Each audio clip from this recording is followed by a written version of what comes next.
Hi friends, CPM കൊല്ലം സമ്മേളനം കഴിഞ്ഞപ്പോൾ party ശക്തമായോ ദുർബലമായോ ചിന്തിക്കേണ്ട കാര്യമാണ്. സാധാരണ ഇത്തരം സമ്മേളനങ്ങൾ കഴിയുമ്പോൾ പാർട്ടി ശക്തമാകാറാണ് പതിവ്. എന്ന് പറഞ്ഞാൽ വിഭാഗീയതയൊക്കെ വെട്ടിനിരത്തി പാർട്ടി ഒറ്റക്കെട്ടാവും. അതിൽ നിന്ന് ഘടകവിരുദ്ധമായിട്ട് ഇത്തവണ സമ്മേളനം കഴിഞ്ഞപ്പോൾ ഒരുപാട് എതിർ സ്വരങ്ങൾ പുറത്തു വരുന്നു. ബാലൻ സഖാവൊക്കെ കരഞ്ഞു തീർക്കുകയുള്ളൂ. പക്ഷെ പത്മകുമാർ ഉൾപ്പെടുന്ന ഒരുപാട് പേര് തങ്ങളുടെ അതൃപ്തി വിയോജിപ്പ് തുറന്നു തന്നെ പ്രകടമാക്കുന്നു. പറ്റിച്ചുവെന്നോ ചതിച്ചുവെന്നൊക്കെ പറയുന്നു.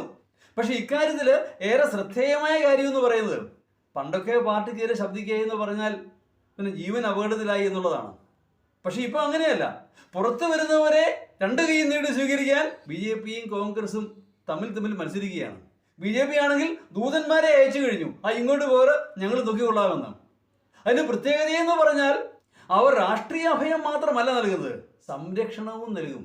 BJPയിലേക്ക് പോയ കമ്മ്യൂണിസ്റ്റുകാരനെ പിന്നെ വെട്ടാനോ അവനെതിരെ ആയുധമെടുക്കാനോ ഒരു മാർക്സിസ്റ്റുകാരൻ തയ്യാറാവുകയില്ല. വിവരം അറിയും. അത് കോൺഗ്രസിലേക്കാണെങ്കിലും അതെ. എന്ന് പറഞ്ഞാൽ മുമ്പത്തതുപോലെ കുലം കുത്തിയെന്നോ അല്ലെ ഒറ്റുകാരെന്നോ ഒക്കെ വിളിക്കുക, ആക്രമിക്കുക, പ്രതികാരം ചെയ്യുക, അത്തരം പരിപാടിയൊന്നും ഇനി നടക്കുകയില്ല. എന്ന് പറഞ്ഞാൽ TP ചന്ദ്രശേഖരന്മാർ ഇനി ആവർത്തിക്കപ്പെടുകയില്ല എന്ന് സാരം. അത് മാർക്സിസ്റ്റ് പാർട്ടിയിൽ മാത്രമല്ല, എല്ലാ പാർട്ടിയിൽ നിന്നും അങ്ങോട്ടും ഇങ്ങോട്ടും ചാടുന്നുണ്ട്. എടുത്തിയാട്ടക്കാരുടെ നല്ല കാലം അതാണ് ഇപ്പോൾ മാറി വരുന്ന ഒരു സാഹചര്യം. അത് രാഷ്ട്രീയമായി എത്രമാത്രം നല്ലതാണ് എന്നുള്ളത് സംശയാസ്പദമായ കാര്യം തന്നെയാണ്.